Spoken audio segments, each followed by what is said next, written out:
নিয়ে এসেছেন আজকের এই প্রোগ্রামের মাধ্যমে আপনারা যে আমাদেরকে সহযোগিতা করেছেন তারই একটি স্বীকৃতি স্বরূপ এই আয়োজনটা করা হয়েছে।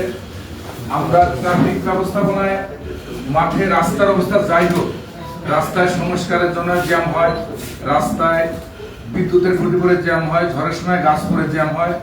যারা যাত্রী, যারা গাড়িতে থাকে তারা কিন্তু কোনোটাই বুঝতে চায় না, তারা ট্রাফিককে দায়ী করে, ট্রাফিকের সচ্ছলতাই তারা চায় যে গাড়ি চলুক। কিন্তু যে প্রতিবন্ধকতা একমাত্র বিকেএমএ এবং চেম্বার অফ কমার্স যখন মাঠ পর্যায়ে আমাদের সঙ্গে একাত্মতা হয়ে কাজ করেছেন তখন এটা উপলব্ধি করতে পেরেছেন। আর আমাদের যে সাথে থেকে ওনারা কাজ করেছেন নারায়ণগঞ্জবাসীর স্বার্থে, নারায়ণগঞ্জবাসীকে এই দুটি প্রতিষ্ঠান কত ভালোবাসেন এটা তার প্রমাণ।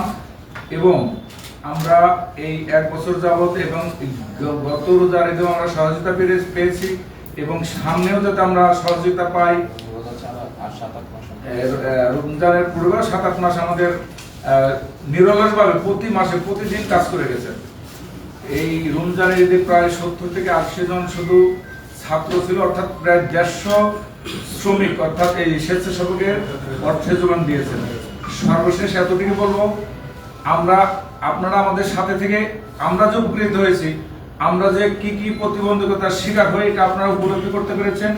আপনাদের কারণে পুরা নারায়ণগঞ্জবাসী সচেতন হয়েছে যে আসলে এই ট্রাফিক ব্যবস্থাপনা সচল রাখার জন্য কি কি করণীয়। তারই ফলশ্রুতিতে একটা সিদ্ধান্ত আসছে, ফুটপাত উচ্ছেদের ব্যাপারে সিদ্ধান্ত এসেছে এবং আরো রাস্তাঘাট কিভাবে সচল করা যায়, বাড়ানো যায়, বিভিন্ন সিদ্ধান্ত এসেছে। এই জন্য নারায়ণগঞ্জ ট্রাফিক বিভাগের পক্ষ থেকে, মাননীয় পুলিশ সুপার মহোদয়ের পক্ষ থেকে অসংখ্য ধন্যবাদ। এবং আপনারা যেহেতু আমাদের পাশে আছেন, আমরা নারায়ণগঞ্জবাসীর জন্য আমাদের সর্বোচ্চ দেওয়ার চেষ্টা করব। এই বলে আমার বক্তব্য শেষ করছি। আল্লাহ হাফেজ।